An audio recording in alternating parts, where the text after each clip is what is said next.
Halo semuanya, nama saya Kalista dan sekarang saya akan membahas atau mempresentasikan tentang masalah kesehatan ataupun kesejahteraan yang ada di Indonesia. Dan hal ini nanti akan saya kaitkan dengan materi fungsi eksponensial dan fungsi logaritma yang terdapat di pembelajaran matematika peminatan di kelas 10. Kesehatan merupakan salah satu faktor pendukung adanya kesejahteraan di tengah-tengah masyarakat. Dan oleh sebab itu, kali ini saya akan membahas salah satu masalah kesehatan yang terdapat di Indonesia, yaitu hipertensi yang merupakan salah satu penyakit penyebab kematian tertinggi di Indonesia. Setelah mencari dari beberapa sumber yang ada, saya menemukan bahwa ternyata penyakit hipertensi ini merupakan salah satu penyakit serius yang sering sekali menyebabkan kematian di Indonesia. Hipertensi dikenal juga dengan darah tinggi, yang merupakan kondisi di mana tekanan darah melebihi keadaan normal yang seharusnya. Namun, ternyata hipertensi ataupun darah tinggi ini menyebabkan atau mendorong munculnya faktor-faktor penyakit lainnya, dan penyakit tersebut adalah penyakit-penyakit serius seperti penyakit jantung, gagal ginjal, diabetes, stroke, dan lain sebagainya.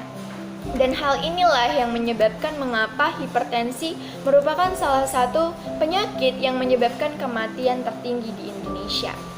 Dan hal ini tentu menjadi masalah atau pergumulan yang betul-betul kita hadapi bersama, dan termasuk khususnya di negara kita Indonesia. Karena setelah mencari dari beberapa sumber dan menemukan di msn.com, hipertensi telah menyebabkan kematian sekitar 8 juta orang per tahun. Setiap tahun, jumlah penderita hipertensi selalu naik.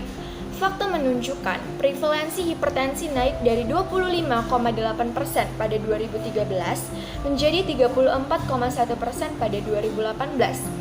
Dan jika kita hitung-hitung, maka laju peningkatan penderita hipertensi per tahun sekitar 2%. Bayangkan setiap tahunnya pasien penderita hipertensi itu selalu bertambah. Dan hal tersebut tentu betul-betul harus kita atasi.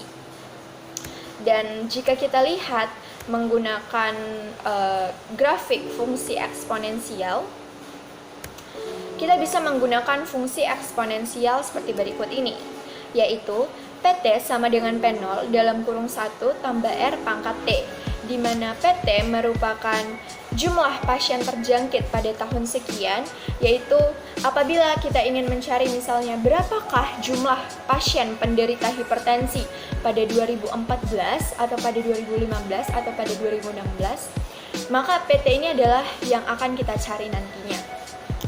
Lalu P0 merupakan jumlah awal, R merupakan laju peningkatan per tahun, dan T merupakan waktu yang akan kita cari. Apabila kita ingin mencari pada 2014, maka kita memasukkan 14 pada fungsi eksponensial tersebut. Dan apabila kita ingin memasukkan hal tersebut pada fungsi eksponensial ini, apabila misalnya kita ingin mencari berapakah sebenarnya jumlah pasien penderita hipertensi pada 2014, maka kita bisa melakukannya seperti ini, di mana PT yaitu P14 yaitu tahun yang ingin kita cari, lalu P0 25,8 yaitu jumlah awalnya, 1 ditambah R yaitu laju peningkatan 2% diubah menjadi 0,02 pangkat 14. Lalu 1 ditambah 0,02 pangkat 14 yaitu 1,32 dikali dengan 25,8, maka dapatlah hasil bahwa ternyata jumlah pasien penderita hipertensi pada 2014 yaitu 34.056 jiwa. Dan pada 2015 terdapat 34.830 jiwa, pada 2016 terdapat 35.604 jiwa, pada 2017 terdapat 36.120 jiwa, dan pada 2018 terdapat 36.000 sekian yang tentunya semakin bertambah. Dan kita bisa melihat dari tahun ke tahun, dari 2014, 15, 16, 17 hingga 18 itu semakin bertambah. Dan jika kita lihat menggunakan grafik fungsi eksponensial, kita bisa melihat seperti inilah peningkatannya. Ini baru sampai 2018, bayangkan. Bagaimana jika hal ini terus bertambah sampai 2025? Tentu hal-hal ini harus betul-betul kita hadapi, harus betul-betul kita cari solusinya. Yaitu dengan terus menerapkan, yaitu kita harus mencari solusinya, dan alternatif solusi yang bisa kita lakukan untuk mengatasi hipertensi ini yaitu menerapkan pola hidup sehat. Pola hidup sehat seperti apa? Seperti makan makanan yang sehat, makan makanan yang teratur, berhenti merokok, mengurangi meminum atau mengonsumsi minuman-minuman berkafein. Dan misalnya apabila kita sudah terlanjut menderita hipertensi dan itu sangat parah, kita harus rutin meminum obat penurun darah tinggi sesuai dengan dosis yang telah ditentukan. Dan tentunya olahraga, karena olahraga itu sangat-sangat penting untuk menjaga pola hidup sehat. Dan terakhir yaitu menjaga berat badan agar tetap ideal. Dimana ya karena yang berlebihan itu tentu tidak semua baik.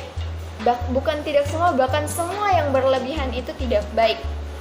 Dan dengan menjaga berat badan yang ideal ini, maka ya kita bisa melakukan olahraga, kita bisa makan makanan yang sehat seperti buah-buahan, sayur-sayuran. Intinya menjaga seperti itu. Sehingga apabila kita bisa menerapkan pola hidup sehat ini, maka yakin dan percayalah laju peningkatan yang tadinya 2% bisa menurun hingga yang tadinya grafiknya itu menaik akan menjadi turun. Dan hal ini tentu akan sangat berdampak kepada kita dalam mewujudkan kesejahteraan di tengah-tengah masyarakat. Karena tugas kita yaitu sebagai manusia untuk merawat, mengatur, dan menjaga bumi ini, dan salah satunya yaitu untuk menciptakan kesejahteraan di tengah-tengah masyarakat seperti itu.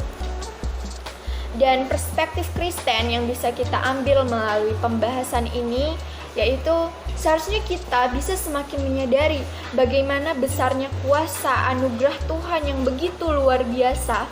Ia memberikan ide-ide, pikiran yang kreatif kepada manusia untuk menemukan sebuah fungsi yang bisa memprediksi sesuatu ke depan. Ya seperti fungsi eksponensial ataupun fungsi logaritma. Kita diciptakan dengan sangat luar biasa di tangan Sang Luar Biasa, dengan pikiran, ide-ide, serta kreativitas guna memenuhi tanggung jawab kita untuk menjaga, merawat, serta memelihara bumi. Salah satunya yaitu ya bagaimana agar kita dapat menciptakan kesejahteraan di tengah-tengah masyarakat. Hal tersebut bisa kita mulai dari hal-hal kecil, yaitu menjaga kesehatan tubuh kita sendiri. Tindakan tersebut merupakan ucapan terima kasih kita atas karunia hidup yang Ia berikan kepada kita. Sehingga kita sebagai umat Tuhan dapat sama-sama menciptakan kesehatan dan mendukung kesejahteraan di semua usia. Oke, sekian presentasi dari saya. Terima kasih telah menyaksikan. Kiranya materi ini dan pembahasan ini dapat menjadi berkat bagi kita semua. God bless you.